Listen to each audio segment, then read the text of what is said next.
مسرح الشباب معكم حتى 5:30.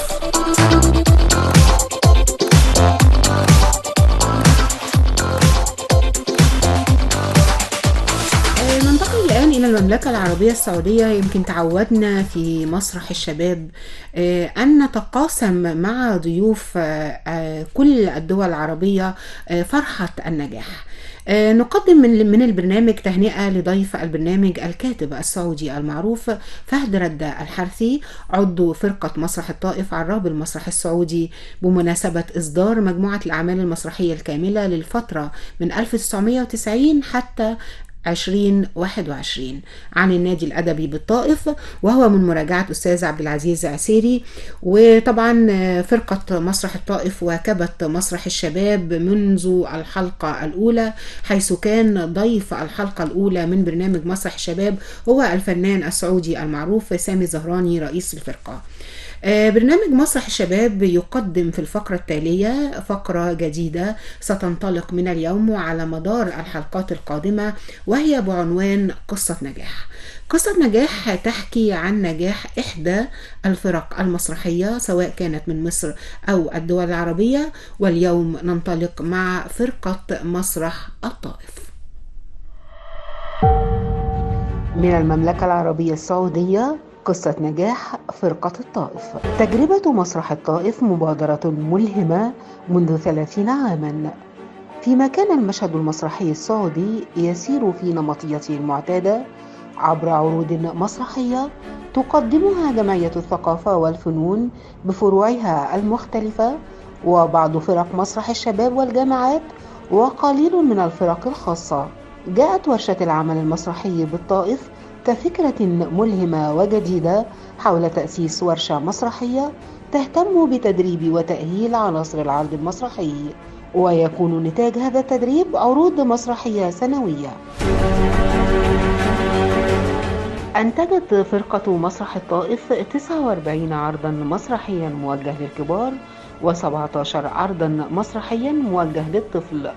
وللفرقة عدد من المشاركات في المهرجانات المحلية بلغت 84 مشاركة، حصل أعضاؤها من خلال المشاركات على 90 جائزة محلية، كما شاركت الفرقة في 65 مهرجانا دوليا، من خلالها حقق أعضاؤها 27 جائزة دولية. وبلغ عدد العروض التي قدمتها الفرقة 586 ليلة عرض مسرحي، منها 396 للكبار و190 للطفل. كما شاركت الفرقة في تقديم 13 مشاركة بالتعاون مع عدد من الفرق المسرحية الأهلية محليا ودوليا، وقدمت الفرقة عروضها المسرحية على أهم 37 مسرح في الوطن العربي. شارك أعضاء الفرقة في 51 لجنة تحكيم للعروض والنصوص المسرحية محليا ودوليا، وتم تكريم أعضاء الفرقة في 44 تظاهرة مسرحية على المستوى المحلي والدولي. وقدم أعضاء الفرقة 66 دورة تدريبية، بالإضافة إلى المشاركة في 49 ندوة محليا ودوليا. كما أجريت 21 دراسة علمية ونقدية على أعمال الفرقة، وأصدر لأعضاء الفرقة 21 إصدارا أدبيا. كما نظمت الفرقة 15 مهرجانا مسرحيا في محافظة الطائف بمشاركة عدد من الفرق المسرحية السعودية وعدد من الفرق المسرحية من مختلف الدول الخليجية. وللفرقة 31 مشاركة مجتمعية بالتعاون مع الجهات الحكومية والخاصة. مرت السنوات وكثر الأعضاء والأعمال، وأصبح من الضروري تغيير اسم ورشة الطائف المسرحية إلى فرقة مسرحية، على أن تظل الورشة تمارس عملها تدريبا وتجهيزا، وتقوم الفرقة بتقديم العروض والعمل عليها. 30 عاما مرت من لحظة التأسيس، لم يتوقف العمل فيها عاما واحدا، فما هي المنجزات التي تحققت خلال هذه الفترة؟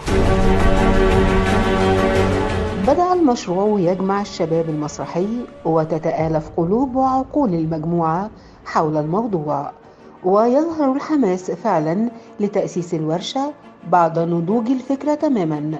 وكان القرار بإعلان الورشة المسرحية الدائمة العمل بعد دراسة مسودة المشروع. 7 يناير عام 1993 تم إشهار المشروع والإعلان عنه، وقد جاء في نص بيان التأسيس: ها نحن نجتمع مرة أخرى وقد نضجت الرؤية لدينا، وأصبحنا على يقين كامل بأن تأسيس ورشة للعمل المسرحي بجمعية الثقافة والفنون بالطائف سيكون الصيغة المثلى لإعلان ميلاد جيل مسرحي مختلف يعي ما يعمل ويعمل باستمرار لإنجاز أعمال مسرحية متميزة شكلا ومضمونا. نعرف أن التجربة صعبة، وخصوصا تجربة المسرح في بلادنا لا تزال في لحظة الانطلاق، ولكننا سنحاول جاهدين أن نختصر المسافات وننطلق من حيث وصل الآخرون. وقررنا أن نعلن ولادة أول ورشة عمل مسرحي في المملكة العربية السعودية وفق الأهداف التالية: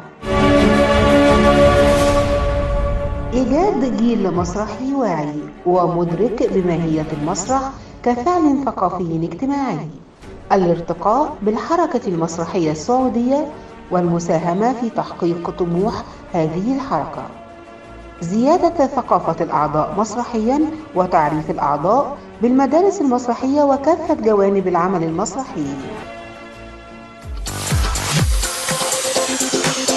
مسرح الشباب معكم حتى 5.